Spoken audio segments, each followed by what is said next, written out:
Hiya, loves! Welcome to a very special edition of the Gaily Digest. I am Nigel. And I am Joshua. And why is it a special edition this week, Joshua? Because it's the weekend. I mean, more specifically, why is it? Well, at the time of this released episode, it was my birthday yesterday. So it's your birthday weekend, isn't it? It's not just any weekend, it's your birthday weekend. So, in theory... Yeah, but I'm getting older now, so it's kind of like, it's just another day. You are getting older. How old are you now? 36. And you don't look a day over 35. Anyway, so we have got another pack show for you today. We are going to be talking something age-related in the gay community in conversation, and we're going to be bringing back our phobias and guessing what the phobias are, and we are going to have our usual bits in the complaints closet where Josh is a moany old bitch. So, without further ado, let's crack on with the show.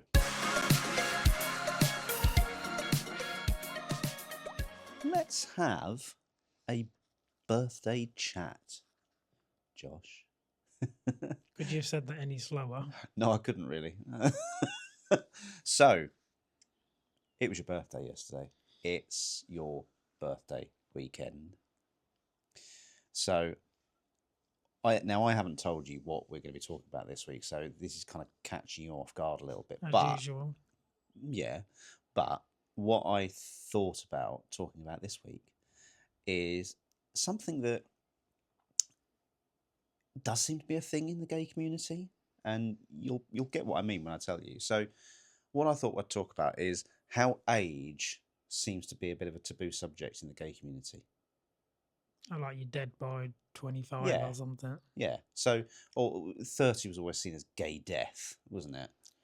I think it was about 25 when I was younger. Was it 25? I mean, for me, it was always gay death at 30. That's how I always understood it. I might be wrong, but at the end of the day, that's what I think it was seen as.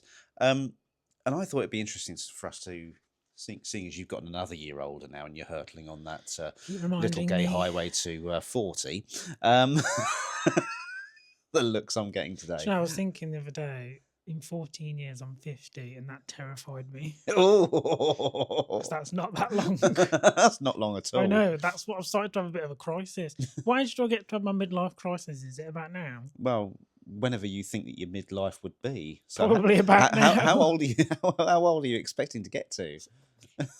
Knowing my luck, I'm going to live for bloody years and years and years and suffer a lot. I think life expectancy at the moment is probably sitting around 80, 90, isn't it? I'm going to be one of them really grumpy old people who shout at kids on my lawn and stuff. I can see that. So midlife for you, I would imagine, would be around about 45, 50. Got a few more years then until I can go off the rails of it and buy things I don't need. Yeah, yeah. So, age in the gay community. Why is it, do you think, that age seems to have an impact on us as a community? I think, personally, our community is incredibly, image-based. Yeah. There's a lot of clicks. There's a lot of pressure on how you look, having to have abs and be skinny and look all twinky or whatever, and have all these nice clothes and all that. There's quite a lot of different clicks and things. So I think that if you don't fit in those boxes, you do get segregated a lot out of the little society groups. Yeah. Especially for older people. There's a lot of older gays that the younger gays won't even look at them. They won't even acknowledge them. It's like they're out of their league, out of their realm. They're not interested, sort of thing. Because they just presume that if an older person wants to talk to them, they just think they're like a dirty old man who wants sex. But they're not. They might just want to talk to you. Yeah. We know some older gays who are quite a lot older than us. And I just don't understand why you wouldn't want to just talk to them like anybody else and things. But this is the thing. I mean, like you say, we've got friends who are of all different age ranges within the gay community, and we get on with them all because they're just genuinely nice people. and I couldn't I couldn't think of just not acknowledging them or ignoring them or not involving them in like any of our community activities or anything like that, purely based on age. And you know, I've always been the sort of person I will take someone and their merits on the type of person they are, whether they're good company, friendly, kind, or anything like that. Was that your phone? It might have been my phone. Sorry, Someone calling me to say happy birthday. sorry for that little interruption there. But that's the trouble with recording these things live. It's there's going to be the odd It's either mistake my phone or a dog barking or something, or something or the like doorbell going. But yeah, I mean, I remember when I was a younger gay, when I was sort of in my twink era, when I was on things like Gaydar, which was the old online, I think one of the first or one of the original online dating websites. I remember being on there, and a lot of the younger gays that were sort of around my age or a little bit older than me, I would often see them on their profile saying 18 to 30 only or 18 to 25 only. And, you know, if you were any site, it's sort of any bit out of that age range. Yeah, because 31 makes you so much different to Well, 30. this is the thing, isn't it? This is the thing that doesn't get me, right? So, okay, I get it. There's probably preference, right? There's probably an element of preference to it. But if you've got someone, right, that is 30, that's within that person's age range, and you've got someone who's 31 that looks just as good, you know, and going back on what you were saying about how there seems to be a looks orientated view on why people talk to people, etc. But if they don't look any different, if there's little difference, no difference whatsoever, then would they still say no? You're 31. You're out of that age range. Some Not people are interested. genuinely like that. And I just forgive me for saying this, but I think that's a bit shallow. Yeah, but I think. that community can be very shallow. I probably went through a shallow phase when I was in my 20s because I think you do get when you're.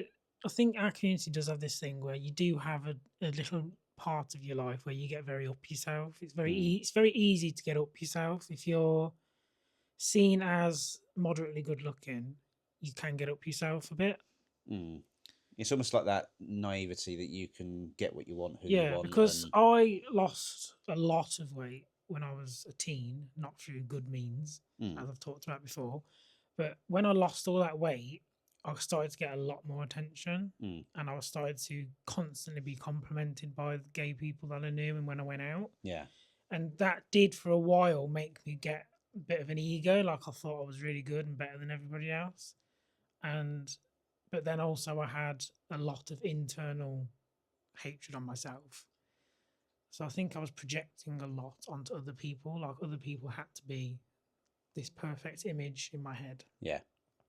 But I think the community does have a pretty bad issue with the cliques and the having to look a certain way, very sexualized. It's not, they don't always focus on the personalities of people. Yeah. But I guess when you're younger, you go through those, you learn as you get older, I suppose. But there's still people now that are like, I see online that are my age or older, and they're acting like 21-year-olds. Yeah. But then I've seen 21-year-olds who have a really strong head on them, and they're just like, I want to get with someone who's got a good personality, and I want to settle down, all these kind of things. So I think the age can play a role sometimes, but we get people on both sides of it that act that way, whether they're old or young. I mean, it's interesting. You obviously highlight about how you went through a stage where you lost weight, and your physique obviously changed to a point where people were starting to notice you, people were starting to appreciate you, and they were starting to come over to you and talk to you and get involved with you. A similar thing happened to me because I at one stage, we're probably talking about 14, 15 years ago, went through a stage where I wasn't comfortable and I ended up piling on a lot of weight. And then I got to the point where I saw pictures of myself where I wasn't happy with how I looked when I was. They were holiday pictures. I was in Gran Canaria, and I had pictures where I looked at them and I thought, I do not look anywhere like I used to, and I'm really uncomfortable. And I just hadn't noticed it as much. And so I went on a sort of through a stage of starting to eat healthy, go to the gym a little bit more, just purely on the basis that I just wanted to lose that weight and get to the point where I was a bit more comfortable with myself again. And I did. And I posted some progress pictures, not to sort of, not to sort of be sort of boast or brag that look at me, look at how I look now, that sort of thing. It was more, I think it was a form of some form of self satisfaction that I'd made an achievement and I wanted to celebrate that achievement. And I wanted to show to people that, you know, if this is what you want to do, it can be achieved, and send out that positive message.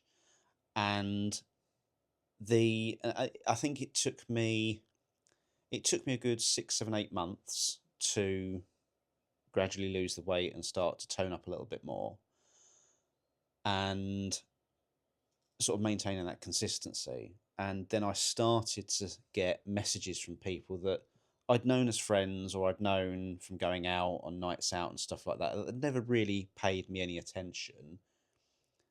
But then I was starting to get messages saying, why did we never go out together? Why did we never date or anything like that? And I'm like, this is, and I just felt like It's the superficial side. yeah, I just felt that they were only doing it not because of who I am, not because of my personality.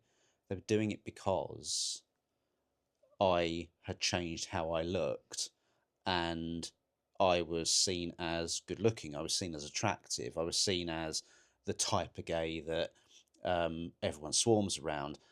And I don't think I let it go to my head and sort of be all, you know, big headed or anything, you know, and or anything like that. But I did actually have someone come up to me, a friend of mine that I hadn't seen for a couple of months, and given that I had changed in that couple of months, I'd got quite a chiseled jaw. You know, I was quite slim. I was toned. I wouldn't say I was overly muscly or anything like that, but I had muscles that I had that kind of definition, not overly muscular or anything like that. But I had a friend come up to me at the bar, and she said to me, "Are you okay?" And I was like, "Yeah, why?" She said, "Well, I'm just a bit concerned because last time I saw you, you were obviously a bit bigger and you've lost a lot of weight in a short time." And she said, "I'm a bit worried that you're ill." So See, she thought I was ill. see, it's funny how different, like, in our community, though, you could lose loads of weight and they don't just say, "Oh, you look ill." They're like, "Oh, you look really good." Hmm.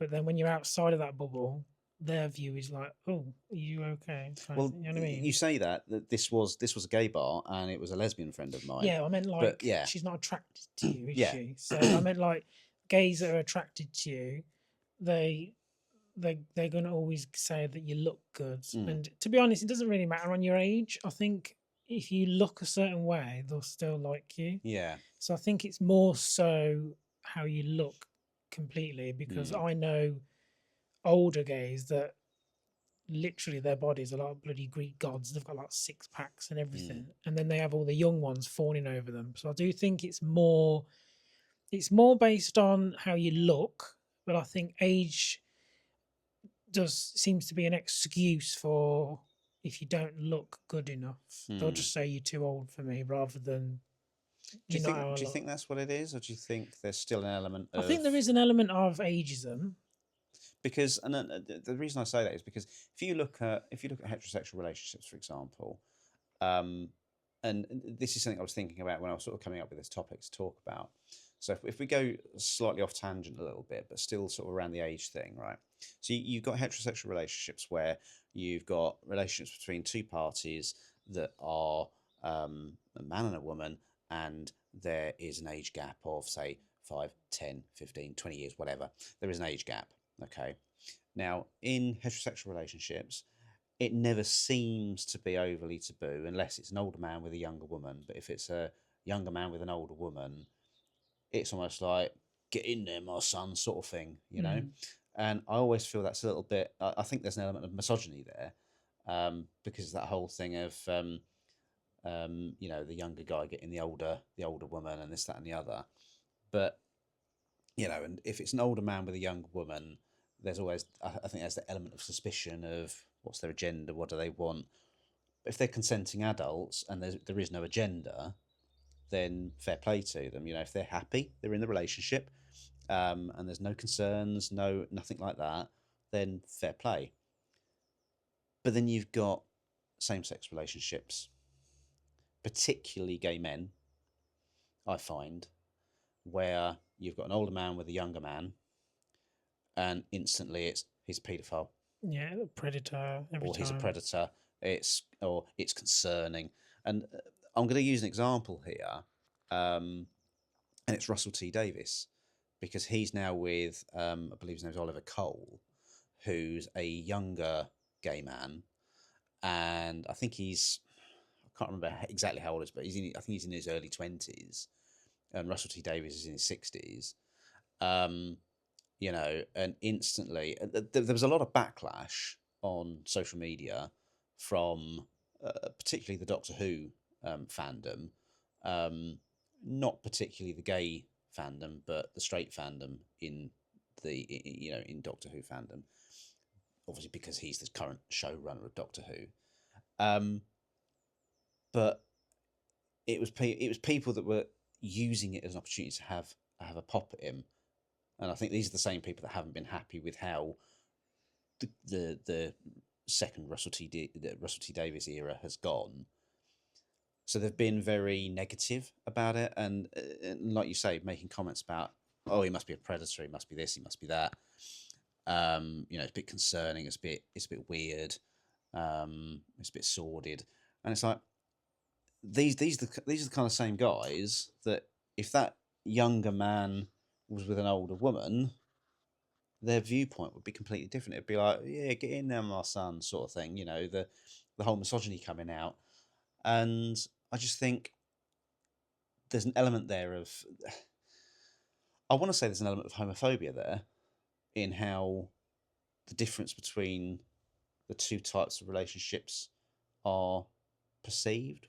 Would that be fair to say, or would I be wrong in that? Yeah, I get that, but I think that's more the broader public view of same-sex relationships and age. But I think what you was originally talking about was like ageism within the community itself. That's why I say going off a bit of a tangent. I think with that one. that's something that's just kind of, I've noticed it as I've grown up throughout the years, and I still see it nowadays. It's not so bad now, in my opinion. There is still the clickiness. There is still some of these certain groups of the younger gays that are very up themselves, and they only want to hang around with people who look like their clone. But there is. I think they're a lot more open now. There's a lot more younger people are just chatting to the older gays, and the older gays are talking to the younger gays. And I think that by segregating yourself off from people just based on age, you're missing out, because a lot of the older gays have like so much history you can learn. They have so many stories they can tell you. They're not all, some of them probably are, but they're not all bloody after you for sex and stuff. Do you know what I mean? And the thing is, I mean, the older generation of our community, you know, we've got a lot to be grateful to them for and to be thankful to them for. Yeah, like we're not in the perfect world now, but imagine what it would be like right now if they never stood up for our rights before. You would not be able to, probably, to even be walking out in the streets being yourself. Exactly. And they went through absolute hell, and through Section 28 and through legislation that made it illegal to be gay, or you know, you could be punished, and age of consent was a lot higher than it is now. You know, it's finally just for same sex as well. It was different, and you know what I mean. Things like that. I mean, I think it started at 21 when it was legal. It started as 21. Then it was 18. Then it was 18, and eventually it went down to 16, in line with heterosexual relationships. But without them, that law might still be in. So Exactly. imagine if those laws were still in now, Mm. you wouldn't have your prides. No. You wouldn't have all these charities that help you. Yeah. You know, and you wouldn't even be able to you might not even be able to post any of the things you do online because you could get arrested and things. You know what I mean? Exactly. You don't know how far down it could have gone. Yeah. I mean, I agree with you. I think that things have changed sort of with perceptions of age within the community compared to how it used to be. I think when we were younger, but then could that be because we're now older and we're seeing it differently? We're seeing it from the older gay side because if you think about it, if you put it into perspective, compared to how we were when we were sort of going out clubbing and this, that, and the other, we were the younger gays, and the older gays were the gays that were in their 30s, 40s, and up.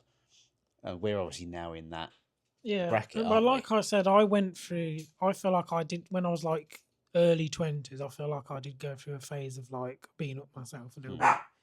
Oh, there goes the dog barking again. I was up myself a little bit probably, but I kind of I grew out of that quite quickly, and now I'm a lot more level-headed. But I think, like if not that I would, because you'd stab me with a very sharp knife. If I was like in a club or a pub, and there was like I wouldn't stab you. someone in their early 20s, and I went over and started flirting with them, they would probably say, "Piss off." To be fair, I mean, you do look Although young. they might you think do I look am in younger my than you are. 20s. You do look younger Wishful than you thinking. No, but like if me or you or Ash went up to someone who was in their early 20s, they are probably going to say, "Go away," and look at you like you're some sort of radioactive creature or something. Yeah. So that does still happen, but I think you do hit a point around 30, I think, where your brain just changes and you just see people for who they are. And 30 is the new 21. Yeah, I just think when I hit 30, I don't know what it was. My brain just changed. Like some things that I thought was the be all and end all just didn't matter anymore. Like some things that I thought was like the ultimate thing that needed to be done, and then when you hit 30, you're just like, why was I bothered about that? It doesn't matter. You know But what I then mean? you say that I think there are actually a lot of younger gays out there that do like an older man. Well, yeah, because they've got money in houses. You can't buy your own house now. You've got no chance. So if you get with an older one, you'll get a house. Just giving some tips there. It's the only way you're going to get a house nowadays. Get a sugar daddy. Get in that will. Get a sugar daddy. Not me though. I'm not old enough yet. Nigel is. You're more like a sugar uncle. Oh, is that what we call people like in the 30s? That's a new phrase there that we made up. Sugar uncle. uncle. You're a sugar uncle. Even though I'm not actually an uncle in any capacity. You could be one day. Well, pretty much. Well, so far, 3 out of the 4 brothers are not straight. So we're not looking good so far. I love the way you say "so far" as if you're expecting the next one. You never know. I've got an open mind. But he does like football, so he's probably straight. You might be both. Who knows? Could be. Could be the first bi.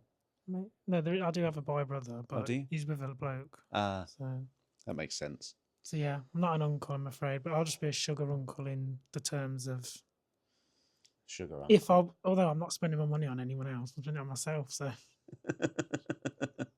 I'm just gonna. The amount of different points we've gone on to on this subject, we've shot all over the place. I mean, we do need to wrap this bit up, but before I go on, there is one story that I remember. It was something you said a little bit earlier, where you said about where the older gays would come up to the younger gays in a club or whatever, and it'd be like, "No, go away! I don't want to talk to you," sort of thing. I am going to share with you a story of an older gay that came up to me in a club in Chelmsford a few years back. By a few years, how many years? How old was I?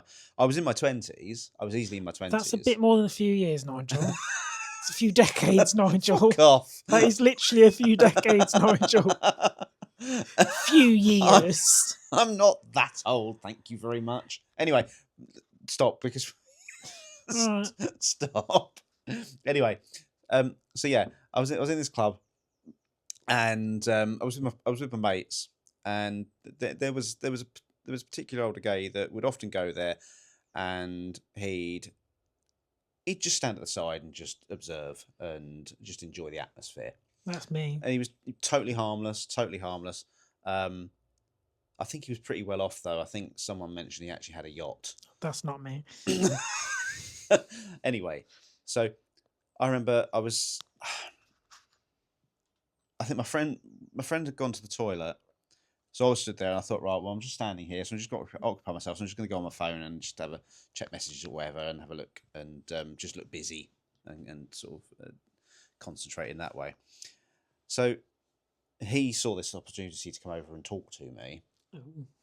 And so he came over to me and he said, is your phone washing machine proof? And I was like, I how do you answer that? and I kind of looked at him. I was like, that's not a thing, even now. And I was like, well, hang on a minute. Firstly, I don't know why you're asking me that, but I can't. My response, my actual response to him was, well, to be honest with you, I've not actually put it in the washing machine, so I wouldn't know if it was washing machine proof. Sarcastic.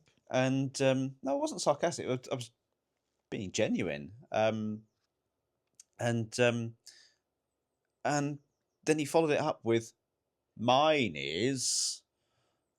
I forgot that I left it in my trouser pocket, put my trousers in the wash, and it did a whole spin cycle and came out the other end absolutely fine. Did he want to take you home to look at his washing machine? That was actually how he sounded. Was that his pickup line? I don't know if it was his Do you want to pickup come line. back and see my washing machine? I don't know if it was his pickup line. And what did you answer with? and I was like, really? I did not know what to say. What did he ask you afterwards? I didn't know what to say. Well, my friend came back then. I said, nice chatting. I'm just going to go have a dance now. But it was just the oddest conversation. I mean, I will say, not all older gays are like that. I don't know whether he just didn't feel comfortable. I mean, think about it. You're an older gay in a club that's majority of younger gays that are there enjoying their nights out, and you've not really got a conversation with people. You know, you kind of want to make conversation. Otherwise, you're just there on your own. And yeah, but not about washing machines. It was an odd pickup line, I think, or an odd way to start a conversation, but. He could have said, "Is it waterproof?" And then when you said yes, say, "Do you want to come on my yacht?" That's, and then he could go, literally. But that's a good pickup line. But I mean, he obviously saw that I was stood there on my phone. He's seen that as an opportunity to sort of lead in with a story of his own to strike up a conversation. Totally harmless, you know. And see, I never had that. I just had weirdos following me in the bathroom. Yeah, I know. Creeps. Oh, dear. It's now time to do some Guess the Phobias. So, this week we are doing W and X. Josh is W and I am X. So... just to let you know, there's only 2 W's. There's 2 W's. So you're getting 2 out of me and that's it. Well, I might give you an extra couple just to sort of fill the gap. Anyway... So, go on. What's your first one this week? Right, the first one is walloon phobia. What?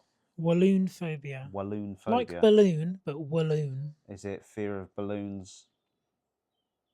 No. No. Because it doesn't say balloon, it's walloon. Yeah, but they've never made sense before, so... Yeah, but I said like balloon.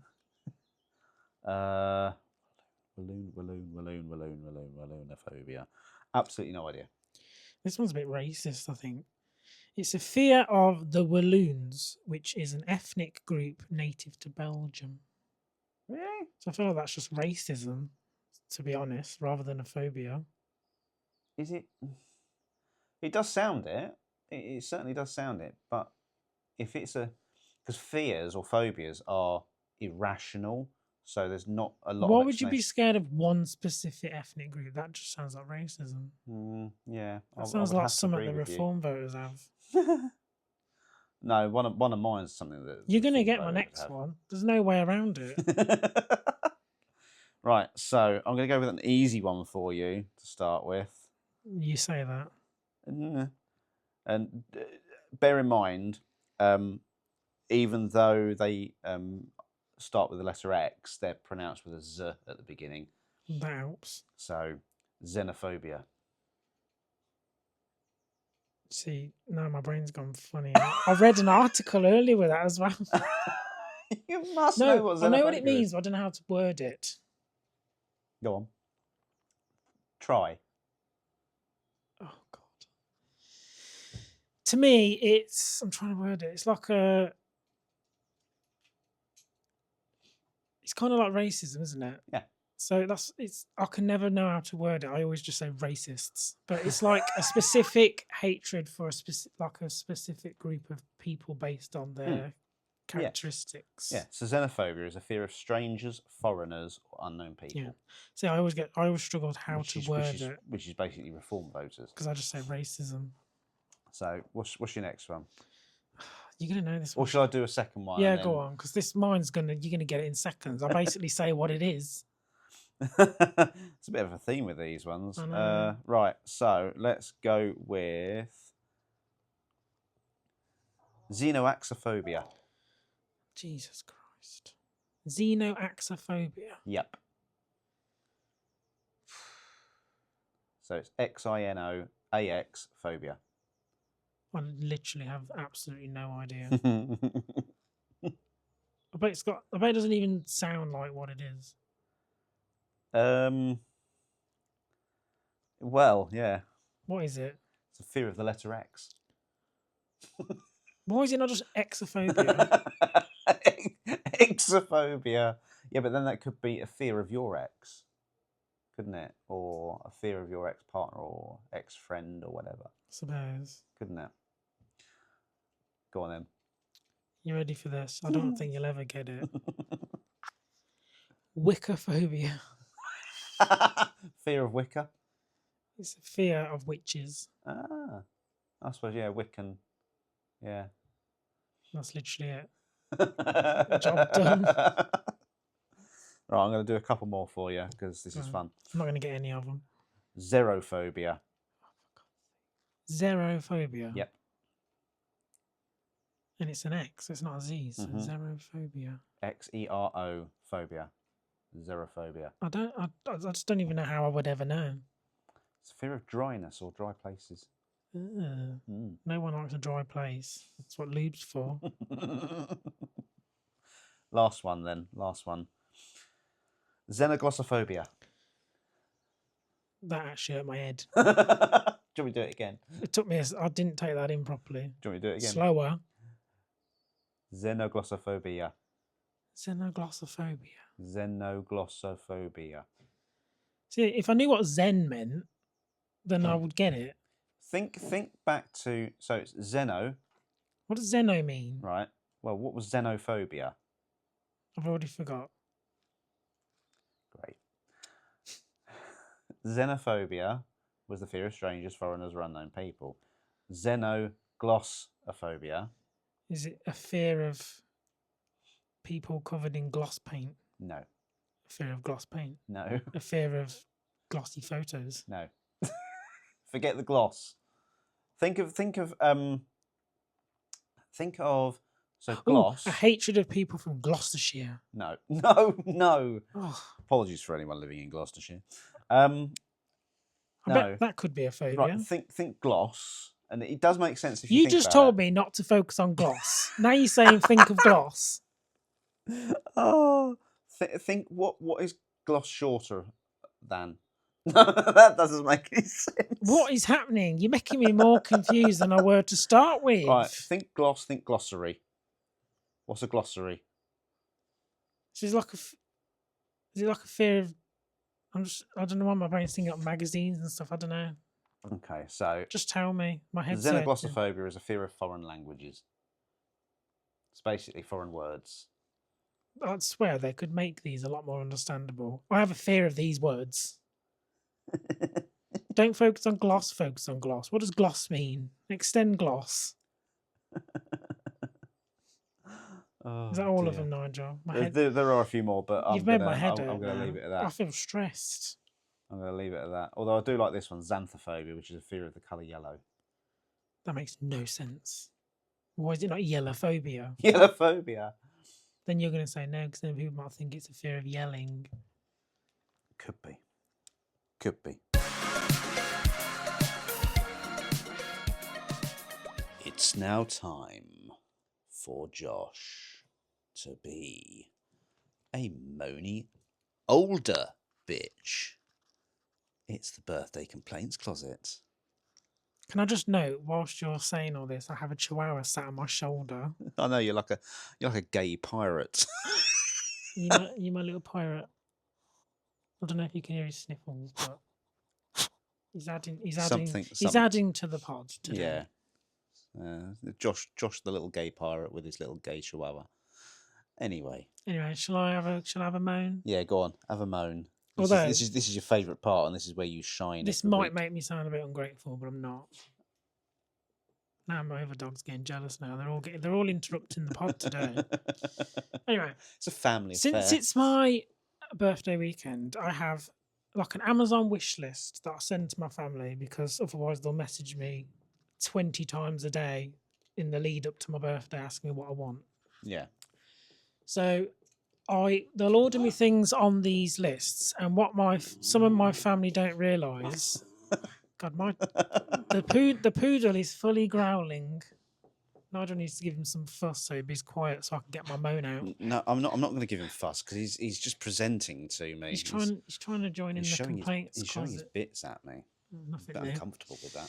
But anyway, a lot of my older family, they don't realise when they order me things on Amazon, it goes directly to me. Yeah. And a lot of the time, they actually forget. I know where you're going with this. They forget that it has you can mark it as a gift. Yes. They don't know how to do that. So over the last 10 days, I'd say, in the lead up to my birthday, I've been randomly getting parcels that you haven't ordered. That I haven't ordered with gifts in them that I want.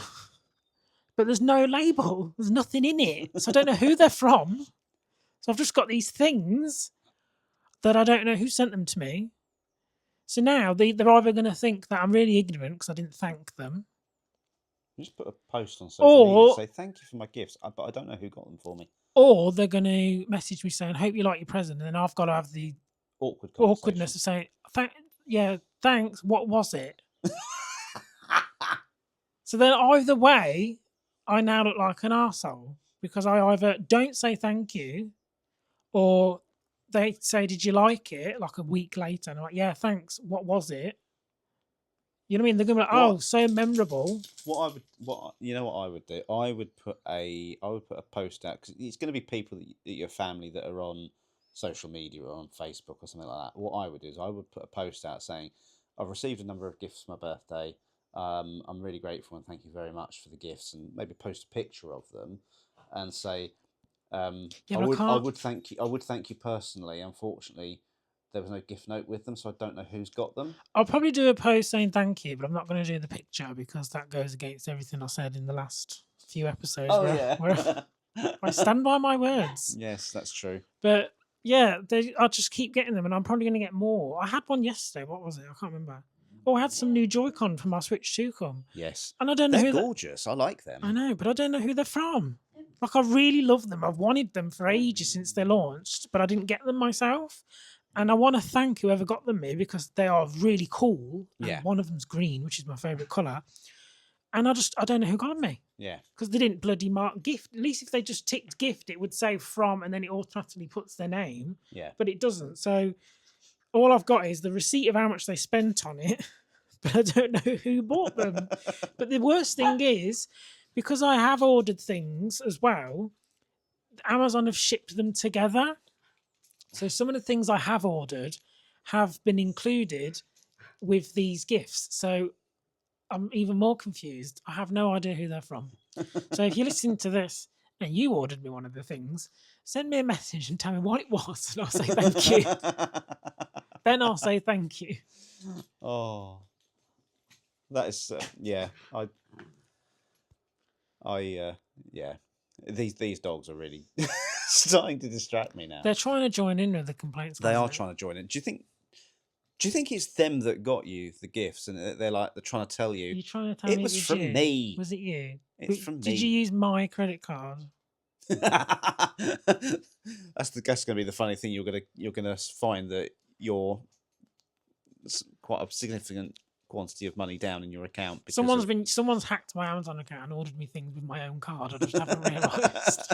So they're actually from me. So they've done it as a favour for you for your birthday. Right, do you want to have a complaint, Nigel, while I grab a treat for the dogs so they leave me alone? I do want to have a complaint. So, my complaint this week is now. I think I've been quite open about this before. In that, I do struggle or I do suffer with quite severe anxiety. Now, with that comes an element of OCD, I would say. So, for me to be able to manage my anxiety, I have to have a bit of structure to my daily routines. And I need to know what I'm doing. I need to know my plans and how I'm sort of going to spend my days. So, if I have like a day where I'm thinking, right, today I'm free, I'm off, I'm going to go to the gym, I'm going to go and have a coffee, I'm going to have a spot of lunch and read my book, I'm going to go home, I'm going to walk the dog, I'm going to chill out for a little bit because I've had an active morning, and then I'm going to sort dinner, or I might catch up with a friend or whatever. So I have that kind of structure throughout the day, A plan. a plan. And then I get to a point where someone will, a family member, for example, my mum or my dad, they'll ask me to do them a favour, they'll ask me to do something that will completely throw my plan out. It interrupts your flow of the day. Yeah. So it'll completely throw my plan out, and it leaves me thinking, right, I can't really say no, but if I say yes, then it's going to completely throw me for the day, and I'm not going to have time to do, or I'm going to have to rush and this, that, and the other to get all the other stuff fitted in and done, or I'm not going to be able to relax, or I'm not going to be able to do this, I'm not going to be able to do that. So my complaint is essentially about. So I say no, but then I feel guilty for it, and then I try to explain why I've said no, and it's not because I'm being deliberately unhelpful or anything like that. It's more because it's it's messing with the way my brain works and my flow of things. So, and then I try to explain why I've said no, but then they don't understand it or they don't get it, or I just get the accusations. Oh, you don't do anything to help. You don't want to do this. You don't want to do that. No, that's not the reason, and it kind of makes me feel more guilty. It makes me feel more worse. So I guess my complaint here is about how if you've got things planned, you're doing things, and then things that are thrown in to sort of completely throw it off, and I find it very frustrating. Yeah, The lack of understanding. I think. Well, I think I talked about it last year where I started doing that thing where I said no to stuff. Yeah. You should try that. Just go no, and if they say why, say because I said no. Mm. Like I've reached a point where I just say no now because I'm like you as well. I like to know what I'm doing, Mm. when I'm doing it, and I like to just do it. I don't Yeah. like things changing. I don't like my plan going off the rails because then I either have to cut things out Mm. or I feel rushed and then I don't really enjoy doing the things I plan to do. Yeah. So for over a year now, I've just said no. If I don't want to do something, if it's to genuinely help someone, I will. But if it's like something I don't really want to do and I'm not going to enjoy it, I'll just say no. And if Yeah. they say why, I'll just say because I don't want to. I guess it's similar in ways of saying, if I had a plan of doing something, I knew what I was going to be doing on a particular day. Like I've planned something in advance, like a day out or something, or going to a particular venue or going into London or something like that. If I've planned it all and I've set my mind on it, I'm focused on that. That's something I've got to look forward to. And then almost last minute, or even if it's not last minute, if it's a little bit of notice, I mean, I can handle it if it's a little bit of notice because I'm like, okay, well now I've got time to rearrange. I can do something else. But if it's something I've really been looking forward to and it's all last minute, it really throws me off and it just puts me in a really bad mood. Um, and it's like I say, it's that whole thing of, um, if things are changing very suddenly, um, or I'm asked to do something, it's like if, say, for example, I had a plan for my day, even if you or Ash asked me to do something, or could I do this, or wanted me to do this, or had an impact on my changing day, I know you would understand if I was to say no, I can't do that, or I'm not going to do that. Um, Yeah, I because think because if you you would tried to understand if you would understand my position. you would try and over justify the reason. That always annoys me. Like my grandma does it as well. No, like if someone wants to not do something for me or change things, rather than just say I can't do it because of this, they'll be like I can't do it because of this, and I feel bad, and I would do this. I'm like, just say no. Mm. I don't need a script. I think what it is for me, I'm the sort of person I don't like letting people down, and in me saying no to someone for something where they want me to do something to help them out a little bit, I feel like I'm letting them down. I feel bad, and that's why I feel I need to over justify it a bit, because I like people to understand why I'm saying no to something in particular. Yeah, I kind of just say no. Like I don't particularly like if it was like a family member or someone or you or Ash or something, you genuinely really needed me, I would. Mm, But if it's something trivial like going out or changing my plans, I'm like, no, mm, I don't feel bad because I don't want to do it. yeah. Life's too short for me to do things that I don't want to do. Um, but the thing is, the people that tend to do this to you, if you ever did it to them, they have like a meltdown. Mm, Like they can't deal with it. They'll be like, "No, I'm busy. You interrupt me." I'm like, "Well, you do it to me all the time." mm, So yeah, I experience that myself, but I just say no to people now, and I do like saying when they say why, I just go because I don't want to. yeah. They don't know what to say But when you say that. When you say that, they're like, "Oh, yeah. I mean, that's more my moan this week. More like I say, people people having influence on your change of day and bringing your mood down and stuff like that. I think it's one of those things. I think I should probably be a bit more open about it as well. I think. yeah, you do bottle things up." So, but yeah, that's my moan this week. And that is all we've got time for on this birthday edition of the Gaily Digest. Did you almost So, forget what the show was called I then? did actually. I did actually. Old age, that is. No, it's not. Stop it. Stop it. It's coming to you a lot quicker than it's to me. To be fair, I Anyway. have a terrible memory. Exactly. So you're already there at 37. Sorry, 36. Watch yourself. It's I'm 'cause- finally an even number again. I feel like whenever I'm an even number, I have a good year. Good, good. But yes, so that is almost all we've got time for. But we do need to do just one thing for Josh before we go. I know his birthday was yesterday, but Don't sing because I'll get awkward. happy birthday to you. Happy birthday to you. Happy birthday, dear Joshua. Happy birthday to you. Can I just say that is the most awkward thing I've ever experienced in my life? That's gonna be I my could see complaint next I time. could see you cringing. I hated that so much. Oh, charming! Oh, thanks very much. Love you too. I don't like being centre of attention, and that was awful.